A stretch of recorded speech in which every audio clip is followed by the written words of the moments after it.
E aí, pessoal, beleza? Então, ó, conforme prometido, o prof vai terminar alguns exercícios que a gente tinha feito na aula ao vivo com vocês, mas não tinha feito todos, né? Então, agora eu vou fazer aqui o restante. Se você pegar exercício 4 aqui, ele vai falar o seguinte, ele diz que ele tem uma solução, tá? E essa solução aí, ela está numa temperatura de 50 graus e ele colocou lá dentro 65 gramas de sacarose, que é o açúcar, em 25 gramas de água, e dissolveu. Só que aí ele vai pegar essa solução e vai resfriar a 30 graus. E note que quando você coloca a 30 graus, ó, ela diminui a solubilidade. Ó, 50 é 260 para cada 100 gramas e a 30 graus é 220 para cada 100 gramas. E ele vai querer saber o seguinte, ó, quando você resfria a 30 graus essa solução, para não ficar precipitado aqui no fundo, quanto de água que eu tenho que adicionar? Essa questão é boa, vai muita interpretação. Então dá uma olhadinha, ó. Se eu pegar a temperatura que ele falou que ele quer resfriar, 30 graus. A minha tabela aqui em cima diz o seguinte, na temperatura de 30 graus eu dissolvo 220 gramas de sacarose, ó, para cada 100 gramas de água. Como aqui dentro eu tenho 25 gramas de sacarose, ó, desculpa, 65 gramas de sacarose, quanto que eu vou precisar de água? 29,5. Então, esse é o mínimo da massa de água que eu preciso, 29,5. Só que na solução inicial ele tem quanto apenas, ó? 25 gramas de água. Então, vou precisar colocar quanto, Xã? Mais 4,5. Então, vou adicionar 4,5 gramas de água para daí eu conseguir dissolver tudo isso aí, beleza? Resposta, então, letra B. Ó, a 6 você pode pular, não é específico agora da nossa matéria para tua revisão, tá? Mas o professor resolveu também, tá aqui até o gabarito, inclusive, risquei algumas coisas ali, alguma geometria, matéria que você viu ano passado, tá? Vamos ver o próximo aqui, o que ele fala. Na questão 7, ele deu duas reações para você e quer que você assinale as corretas, ok? Vamos dar uma olhadinha como é que vai ficar a 7 aqui, então. Ó, a questão 7, bem tranquila. Ele deu uma reação para você, vai falar o seguinte, ou duas reações, aliás, né? Sobre essas reações foram feitas as seguintes afirmações. 1. As duas reações podem ser classificadas como oxo-redução? Não. Apenas a segunda. Xã, como é que eu vou saber? Se você calcular os NOx aqui, você vai ver que na reação 1, nenhum elemento variou NOx. Tipo aqui o enxofre vai ser mais 6, se você fizer a continha. O hidrogênio é mais 1. O final de fórmula é menos 2 ou 2 menos. Cloro é menos 1. Sódio é mais 1. Então, ó, eles não têm variação de NOx. Tá?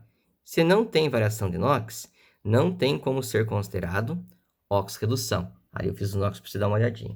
Por isso que a 1 é falsa. 2. O dióxido de manganês atua como agente oxidante na segunda reação. Verdadeiro. Por quê, Xê? Porque veja que de mais 4, ele variou NOx para mais 2, então ele reduziu. A espécie que reduz, ela está contida onde? No agente oxidante, sempre o contrário. Então o 2 está correto. 3, vamos ver a 3 aqui.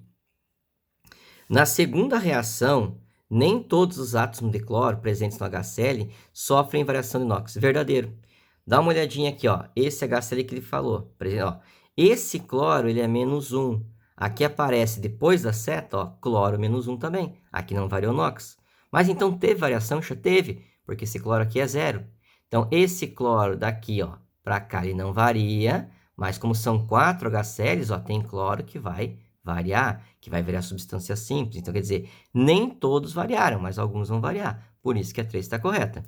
E a última ali, que é a 4, o ácido clorídrico, é considerado um ácido fraco? Não. Ácido da 7A, né, cloro, bromo e iodo, são ácidos fortes. É uma regrinha geral aí, com exceção do HF, o fluoro da 7A também, que ele é moderado, mas o HCl é um ácido forte. É o ácido do estômago, né, para fazer a digestão, então ele é bem forte.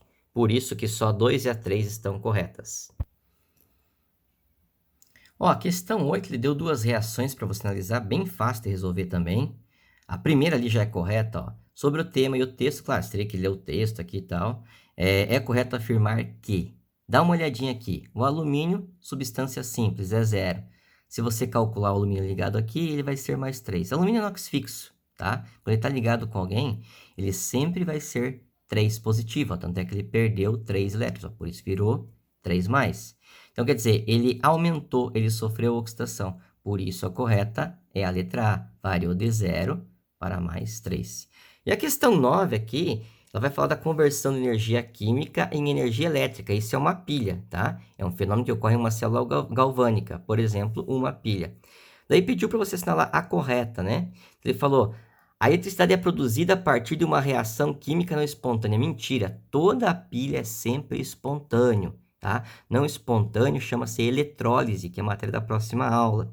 Letra B, os elétrons fluem de um eletrodo ao outro pela ponte salina? Não.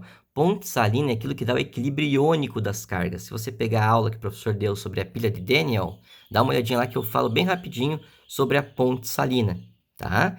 Então, na verdade, os elétrons passam pelo fio condutor. Então, você tem um fio condutor que liga um eletrodo ao outro, é por ali que eles vão passar.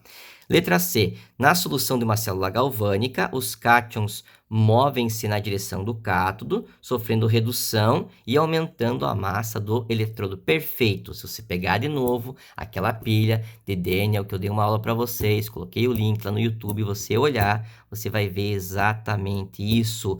Os cátions, eles acabam migrando para o cátodo, eles começam a grudar na lâmina, por isso que aumenta aquela massa. Então, a correta é a letra C.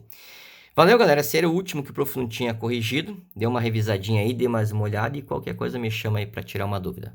Tá bom? Um abraço para vocês e até!